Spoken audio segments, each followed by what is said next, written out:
Study this morning is in the 18th chapter of Isaiah. Isaiah chapter 18.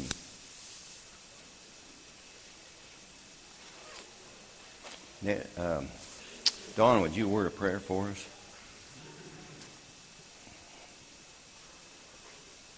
Holy Father in heaven, Father, thank you, Father, for each and every day that you've given us. Thank you for the health and the well-being that we can be here this morning to study another portion of your word. Father, we praise the teachers who study and teach us, that we listen attentively and learn and apply those things as they come to us daily. Father, we pray for ones that can't be here as far as health and shut-ins or elderly. We pray for them. We pray, Father, for that we've listened attentively this morning, Father. We pray that our teachers have studied and they come to a ready recollection to teach us the things that they've studied. Again, we ask you, Father, to go with us. May everything be done and said this day be in accordance with your will. Pray, Father, to forgive us when we fall short of Christ. Amen.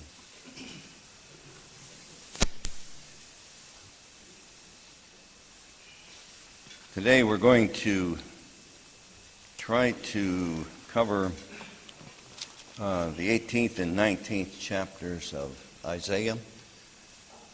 Chapter 18 deals with Ethiopia, and chapter 19 deals with Egypt. This was during the period of time prior to the Assyrian attempt to conquer Judah. You'll remember from your studies that the Assyrian army had surrounded Jerusalem.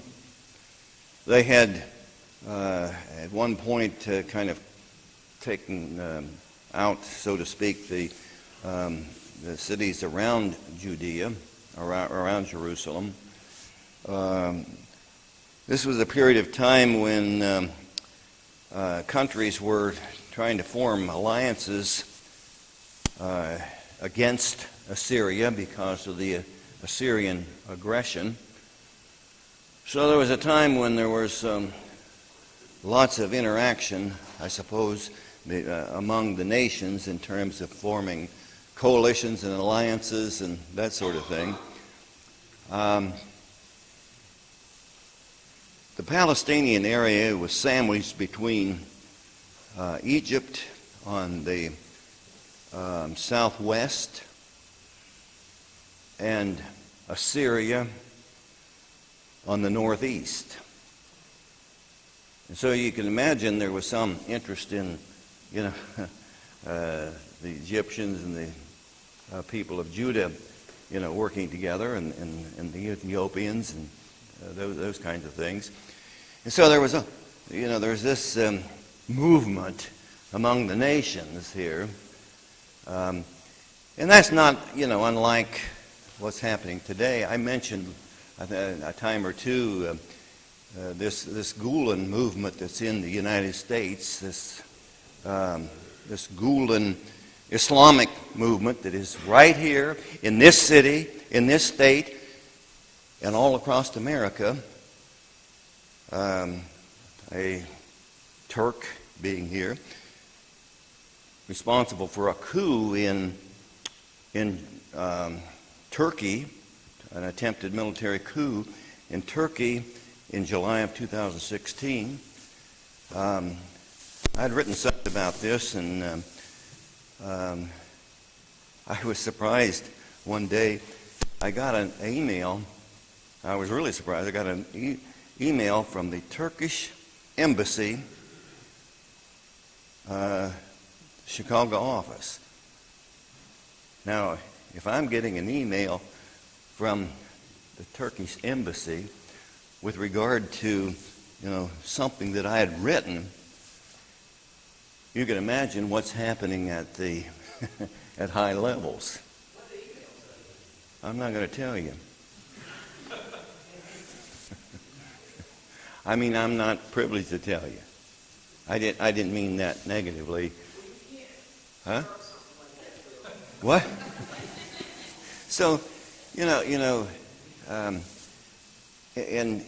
this 18th chapter is about a group of people coming from Ethiopia to Judah, and that's what it's about. Nicky? Pardon me? Oh, no. In fact, they were pleased. I mean, the government of Turkey was pleased that somebody was saying something about this Gulen movement in the United States. Why are we voting here? I would like to know. Hey, that's beyond my pay grade. I have no idea. I can't understand why we would be supporting, why the CIA, the top-level governments would be supporting an Islamic movement right here in the United States. I have no clue to that. But that's, I'm just using that as an illustration of kind of things that happen, among nations. Now, so the 18th chapter of Isaiah, dealing with Ethiopia, is about a group from Ethiopia coming to Jerusalem for some coalition building, I guess you would say. So the King James Version says, "Woe unto the land shadowing with wings, which is beyond the rivers of Ethiopia." Now, the King James Version says, "Woe." Now, does anyone have the English Standard Version? Yeah. Pardon me? At last. Any other versions? Pardon me? Oh. Uh-huh. Yeah. Some versions just use the word oracle, or it just has to do with an oracle, or just a message. There isn't any particular condemnation of Ethiopia here in this chapter. There was a condemnation, the burden of, in these previous chapters, there was the burden of Damascus, Syria. Well, here it's not judgment, it's not a burden, it's not a message of destruction to that to that nation.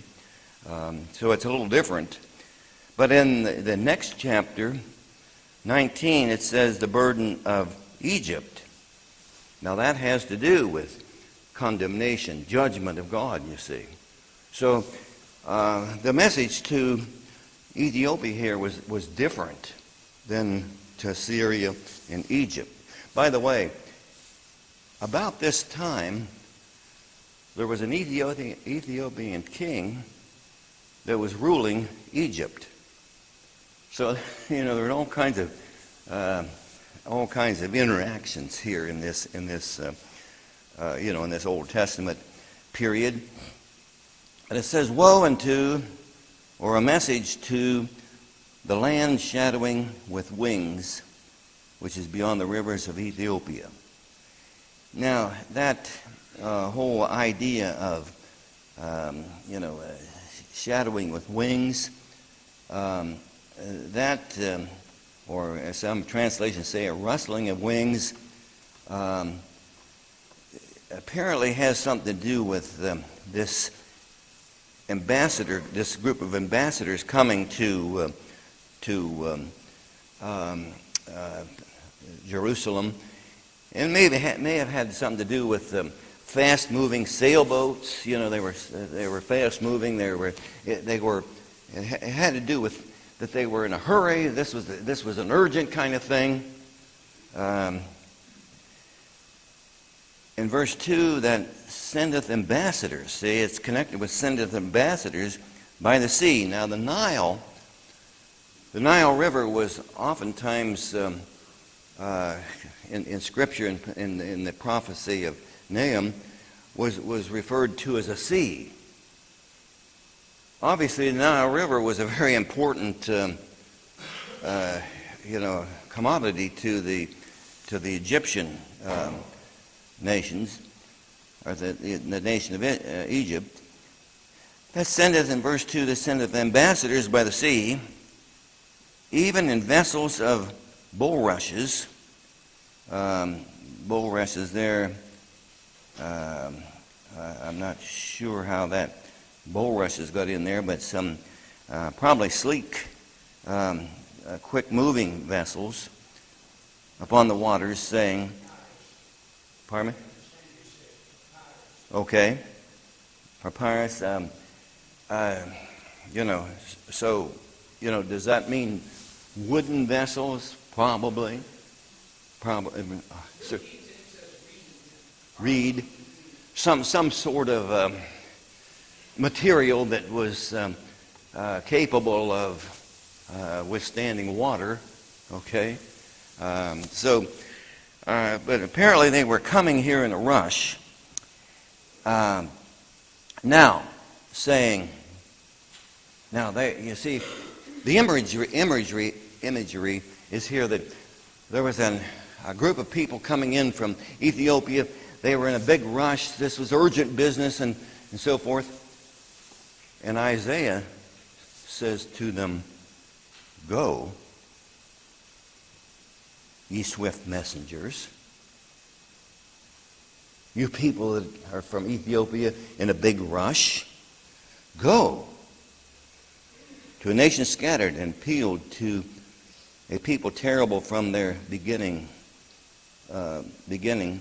heretofore, a nation meted out and trodden down, whose land the rivers have spoiled." He tells this, you see, and this was probably in a meeting with Hezekiah, the king at the time. And Isaiah's message is, go back. Mine says, go swift messengers to a nation tall and smooth of skin. Okay. And probably referencing the kind of people that, they must have been big, kind of sleek people. So that's pardon me? Yeah. Go. He says, go. Now, Hezekiah, as king of Judah, probably was in a frame of mind to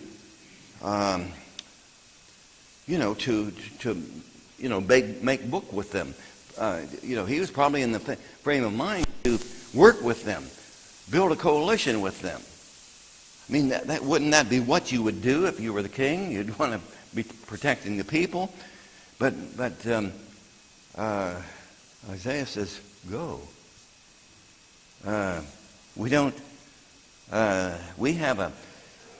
We have something going for us. I mean, I'm just identifying it. We have something going for us that we don't need a coalition. We don't need you. Just go. Go. In verse 3, and all ye inhabitants of the world and dwellers on the earth, see ye, when he lifted up an ensign on the mountains, and when he bloweth a trumpet, hear ye. Now, that is when, the Assyrians come in.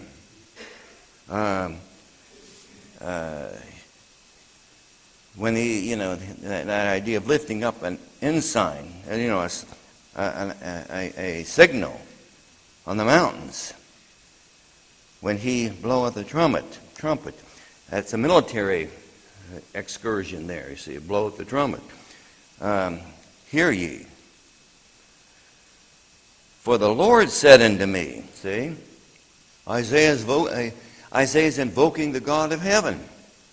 He's reasoning with his people. For so the Lord has said unto me, I will take my rest. Now, these people were hustling in to, everybody, it was a big deal. We gotta form a coalition here. And Isaiah says, you go. For the Lord said unto me, Isaiah speaking, the Lord said unto me, I will take my rest, and I will consider in my dwelling place, like the clear heat upon herbs, and like a cloud of dew in the heat of harvest. An agricultural metaphor here now. But now, God said to Isaiah, I'm going to be at ease. This was no big deal. For God to take care of the Assyrian army was no big deal. And we've looked at this a half a dozen times in this study. But you'll recall that when the Assyrian army surrounded Jerusalem, and in one night, all the 185,000 soldiers died. Right? Isaiah was saying, don't worry about this. God said to me, God said, I will take my rest. This is no big deal for God. And in my dwelling place, of course, in heaven, it'll be like a clear heat upon the herbs. A metaphor here of the sun shining on the a pleasant summer day. The sun shining on the fields, and like a cloud of dew in the harvest and the heat of harvest.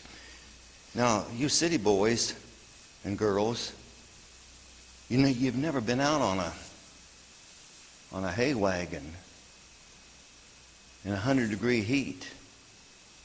The hay, the sun beating down on you.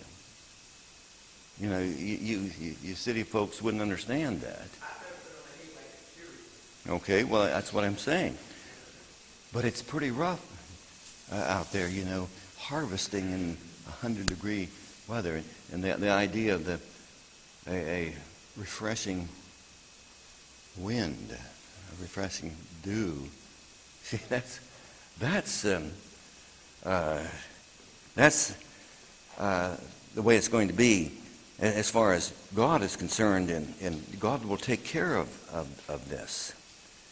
In verse 5,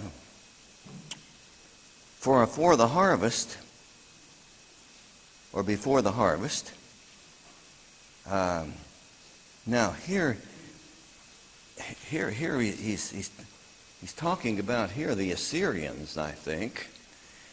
He says before the harvest, when the bud is perfect and the sour grape is ripening in the flower, he shall both cut off the sprigs with pruning hooks and take away and cut down the branches. When this assault takes place, when the Assyrian assault takes place, what's God going to do? Prune it. What's that mean? Cut it off. Pardon me? Cut them down. Prune it. And it's gone. You see, it's God. He's saying God will take care of this,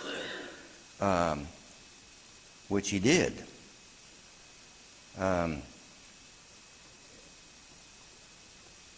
Verse 6, they shall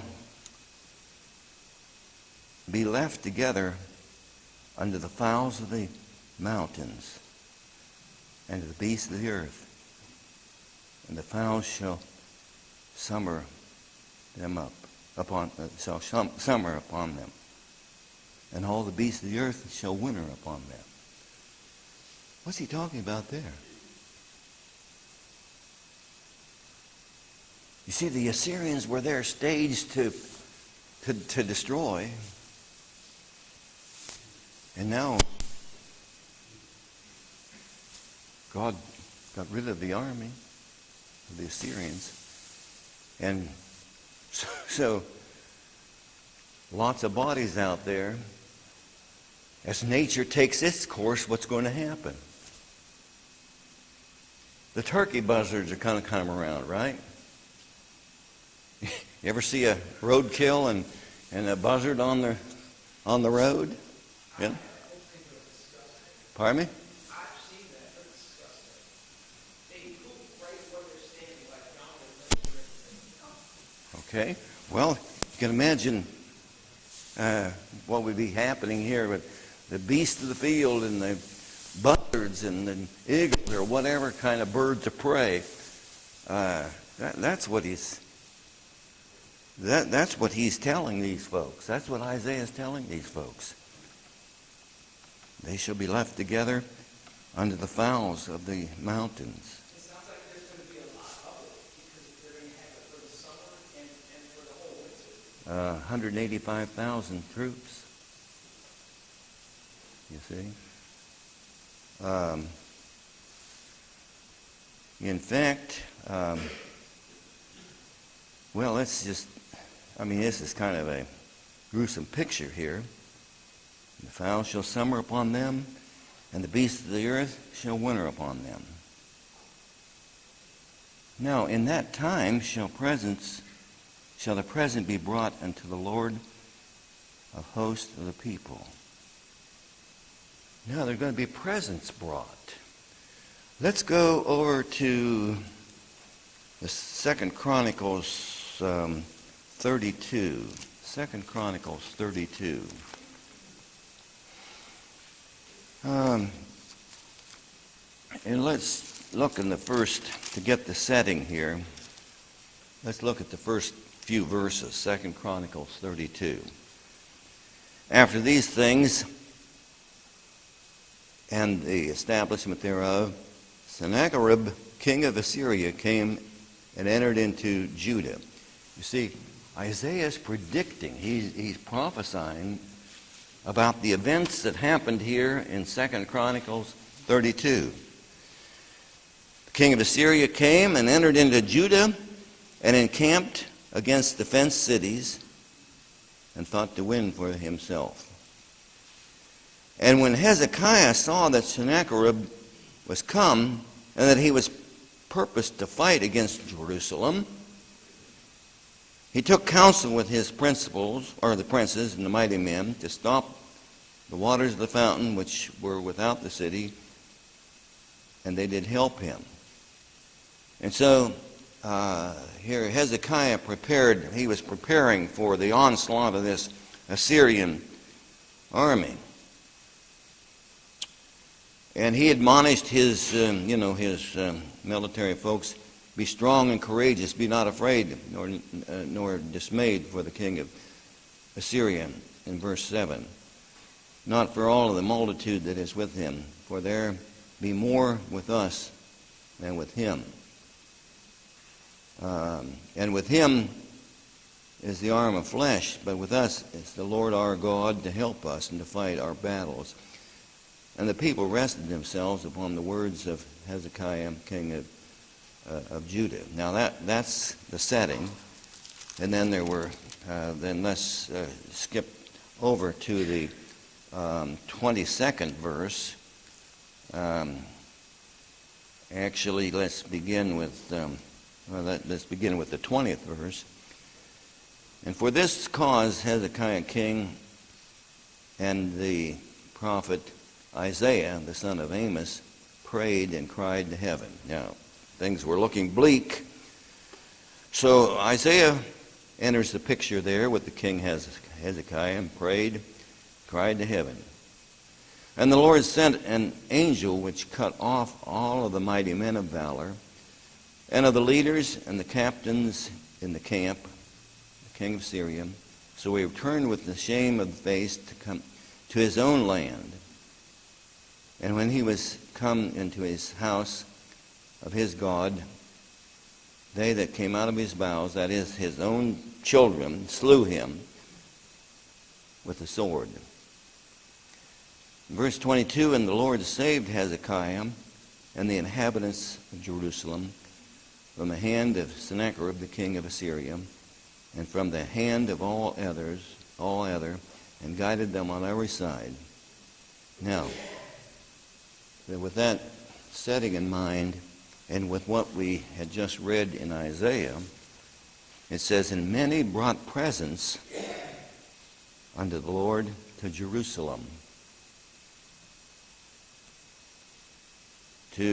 and presents to Hezekiah, king of Judah, so that he was magnified in the sight of all nations. You see, he's telling these, he told these ambassadors from Ethiopia, go. Jehovah is going to take care of this. The God of the Hebrews is going to take care of this. And he did. And you can imagine how news would have traveled when there was 185,000 people were dead at the hand of the Lord. Don't you suppose there was messages, gone out through the countryside and into other nations? Don't you think there was that was a phenomenal thing. And so don't you think there was, word traveled? No doubt. And so they sent presents to Hezekiah. And sent presents to Jerusalem. Because, you see, some of them probably interpreted that Hezekiah had something to do with this. But they also, some of them would have known that this was an act of God. And so Hezekiah becomes pretty well known. He becomes a notable figure, right? And so going back to Isaiah then, in that time, you see, when God destroys the army of Syria, credit went to Judah, to the God of Judah, to Hezekiah, and in that time, shall the presents be brought into the Lord of hosts, of the people scattered and peeled. And from the people terrible, from the beginning hitherto, a nation melted out and trodden underfoot, whose land the rivers have spoiled, to the place of the name of the Lord of hosts, the Mount Zion. And so,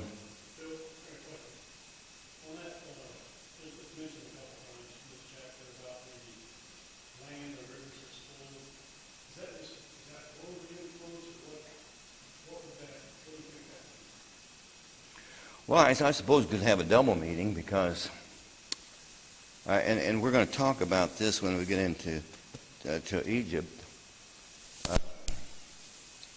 The Nile River was a pretty important part of the Egyptian landscape and economy. So, I don't know, it could have been a double meeting, Tony. A double meeting. I'm not sure, but that's a good thing to ponder. Who wrote Chronicles? Well, who wrote 1st and 2nd Samuel, 1st and 2nd Kings, 1st and 2nd Chronicles?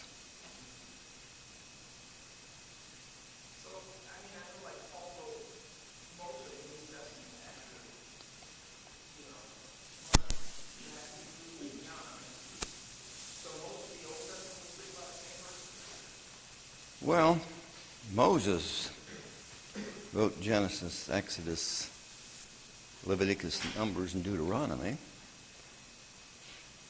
Herschel, did Moses write anything further? Psalms. Then Samuel was a writer. Who else? Who?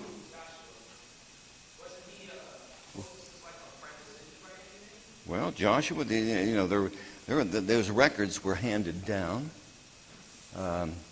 What about it here, Herschel? Who wrote those? Samuel wrote some of them. Well, Ezra wrote it with Nehemiah and Ezra. I don't know if there's any definitive answer to that question. Yeah, okay. Well,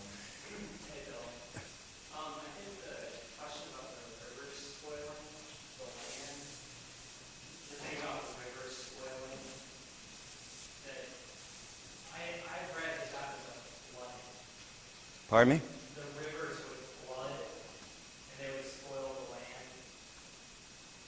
Yeah, and we want to, Isaac, we want to deal with that as we talk about Egypt, because the Nile. Well, we'll get into that as we deal with Egypt here. So. Let's think further about Ethiopia. Psalm 68. Someone turn to Psalm 68, 31, 32. Psalm 68. Just as soon as somebody finds it, just read it quickly, please.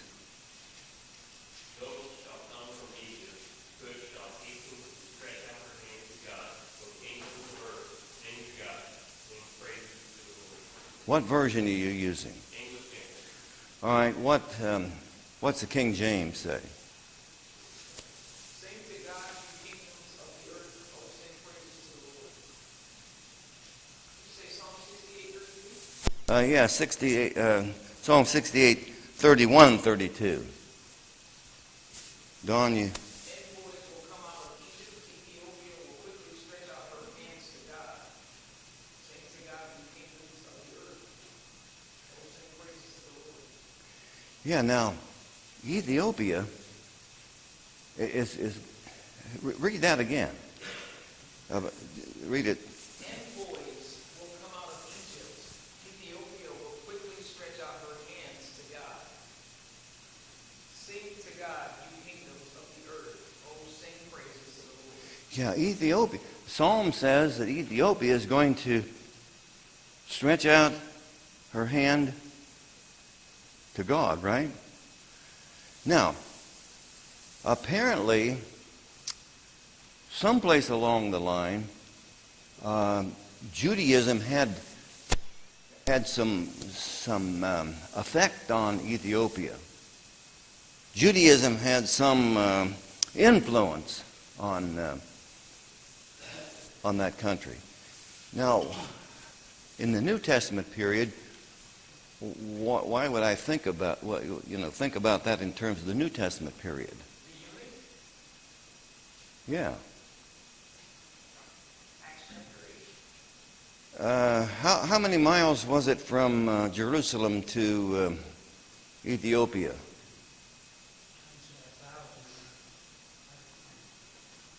Anybody know? It wasn't a 15-minute chariot ride. It was I think, Mark, wasn't it 1,000 miles? So, now here, centuries later, centuries after Isaiah was prophesying here, there was a eunuch from Ethiopia traveled 1,000 miles to Jerusalem to worship. Now, isn't that interesting? So Judaism must have had some permanent effect, centuries-long effect on the Ethiopian. I wouldn't think that the eunuch was the only Ethiopian that had any, that I don't think he was a lone ranger.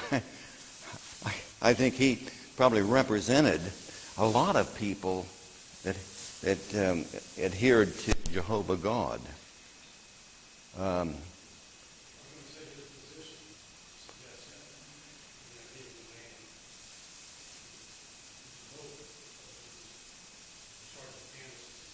Yeah, he was prominent in the country, and he probably wasn't the only one there that had that same. Pardon me?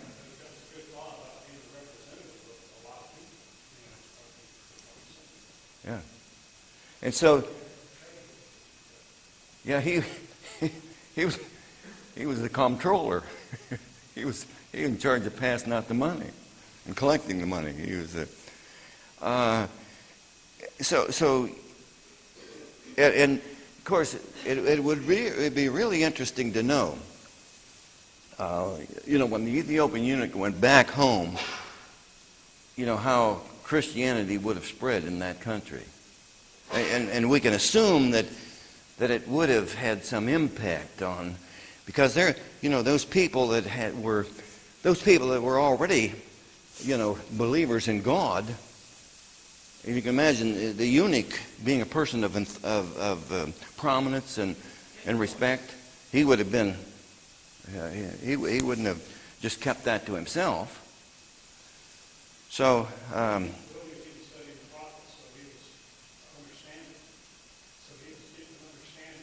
yeah.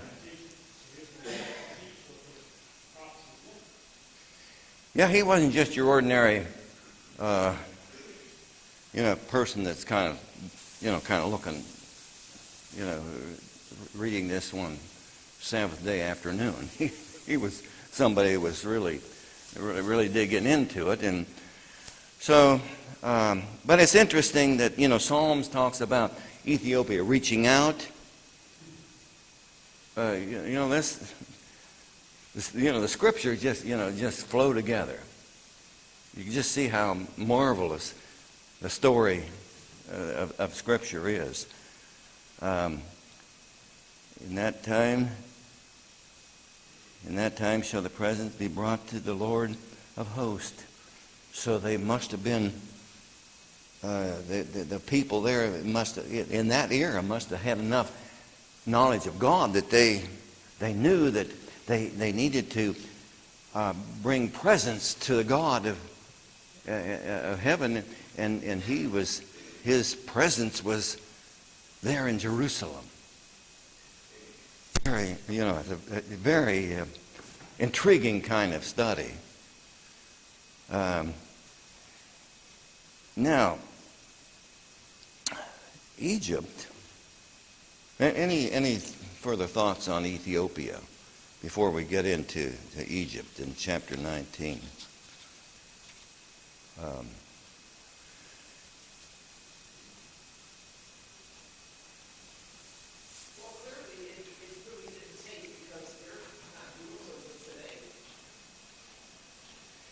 Yeah, Nikki, but that was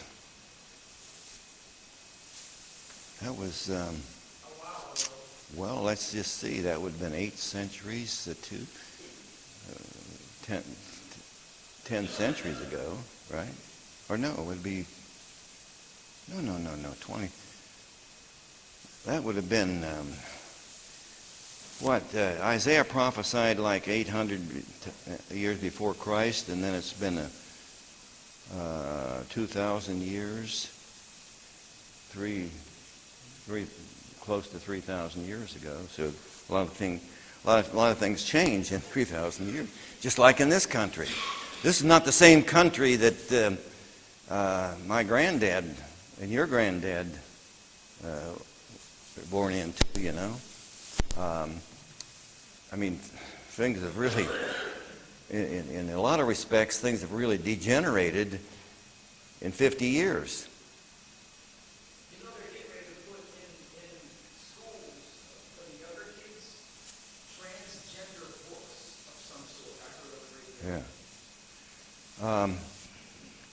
Yeah, just think of the stuff that's come in the last.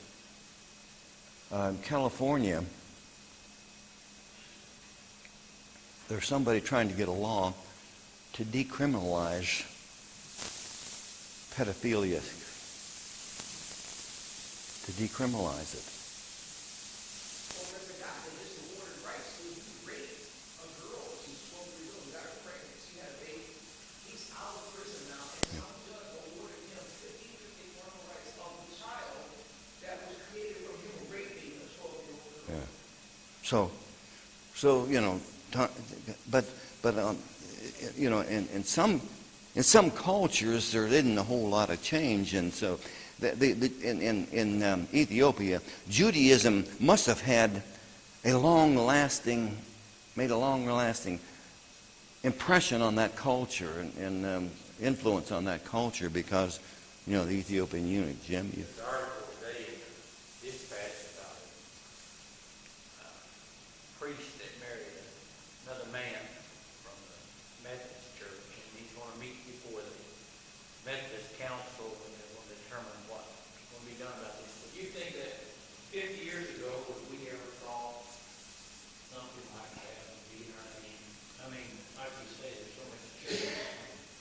It's just sickening when you think of some of these things happening in our country. Just So quickly and easily. sick. The burden of Egypt. Now, the King James uses the word burden. Now that has to do with judgment, has to do with destruction. The burden of Egypt. Now, how long had it been since the children of Israel left Egypt? It's been centuries, right? Okay. Now, the burden of Egypt. Behold, the Lord rideth on a swift cloud.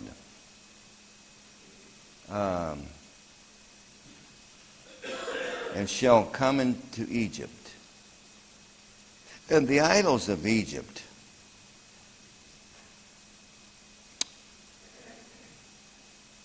shall be moved at his presence.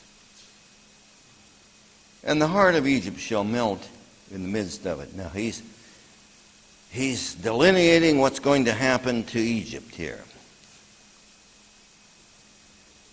And I will set the Egyptians against the Egyptians.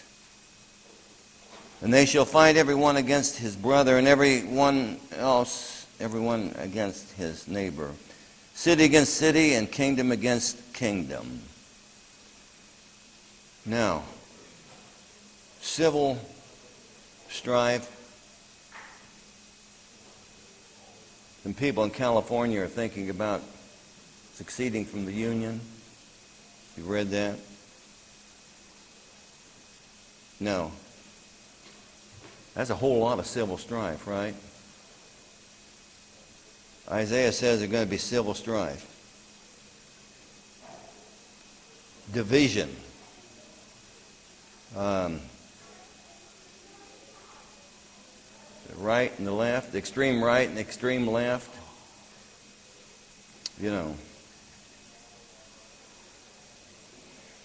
I guess the doors are open. The floodgates have been opened. So we'll just have to start there next week.